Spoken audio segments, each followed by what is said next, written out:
SSC ২৭ batch তোমরা যারা ব্যবসা শিক্ষা বিভাগে পড়ালেখা করছো, তোমাদের হচ্ছে হিসাব বিজ্ঞানে যে ৭ টি অধ্যায় পড়লে সৃজনশীল প্রশ্ন কমন পাবা।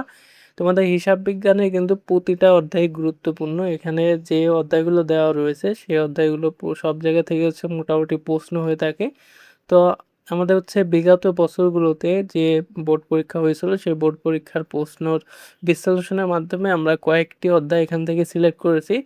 সেই অধ্যায়গুলো তোমরা পড়লে আশা করছি তোমাদের পরীক্ষায় কমন পাবে এবং এখানে হিসাব বিজ্ঞানের যে মানবন্টনটি দেখতে পাচ্ছ, হিসাব বিজ্ঞানের মানবন্টনে তোমাদের হচ্ছে ৪০ নম্বরে হচ্ছে সৃজনশীল প্রশ্ন লিখতে হয়। আর্থিক বিবরণী প্রস্তুতকরণ থেকে হচ্ছে ২০ নম্বর এবং সংক্ষিপ্ত প্রশ্নের জন্য থাকে ১০ নম্বর, বহুনির্বাচনের জন্য থাকে হচ্ছে ৩০ নম্বর। টোটাল হচ্ছে ১০০ নম্বরের পরীক্ষাটি অনুষ্ঠিত হয়ে থাকে এবং তোমাদের এখান থেকে হচ্ছে আর্থিক বিবরণী থেকে হচ্ছে আলাদা প্রশ্ন হয়ে থাকে যেটা হচ্ছে ১০ম অধ্যায়।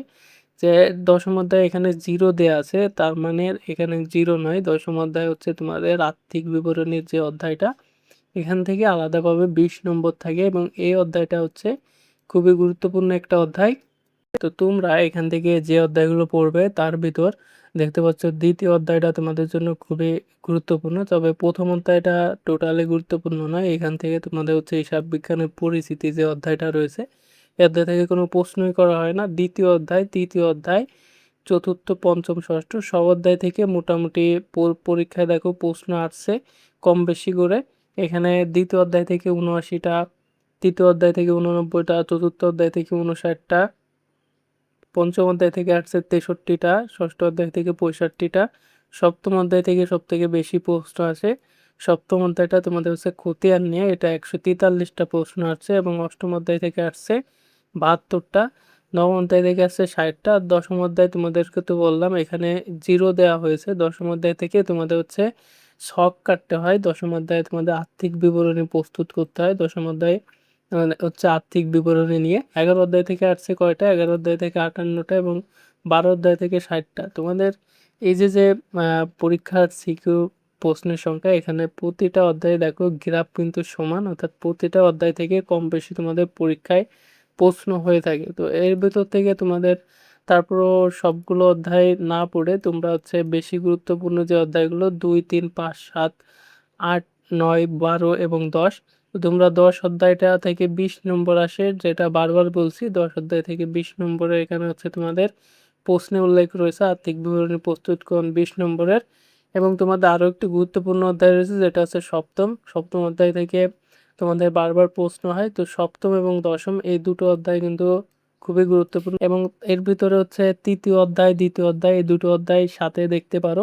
তৃতীয়, দ্বিতীয় এই দুটো দেখলেই তোমাদের হচ্ছে ৫ নম্বরের যে ভয়টা সেটা থাকবে না। অর্থাৎ তোমাদের আরও শর্ট করে দিলে তোমাদের ২, ৩, ৭, ১০ এই ৪ টা অধ্যায় যদি পড়তে পারো সেক্ষেত্রে তোমাদের ৫ নম্বর হচ্ছে তোমরা পরীক্ষায় লিখে আসতে পারবে।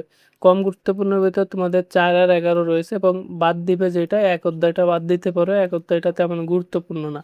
এবং আমরা যদি এমসিকিউতে যাই, এমসিকিউর ক্ষেত্রে তোমরা এখানে দেখতে পাচ্ছ এমসিকিউর ক্ষেত্রে আমাদের হচ্ছে ষষ্ঠ অধ্যায়টা, এখানে ষষ্ঠ অধ্যায়টা, তারপর হচ্ছে এখানে চতুর্থ অধ্যায়টা, তারপর দ্বিতীয় অধ্যায়টা, এই অধ্যায়গুলো থেকে সবথেকে বেশি পরিমাণে আসছে।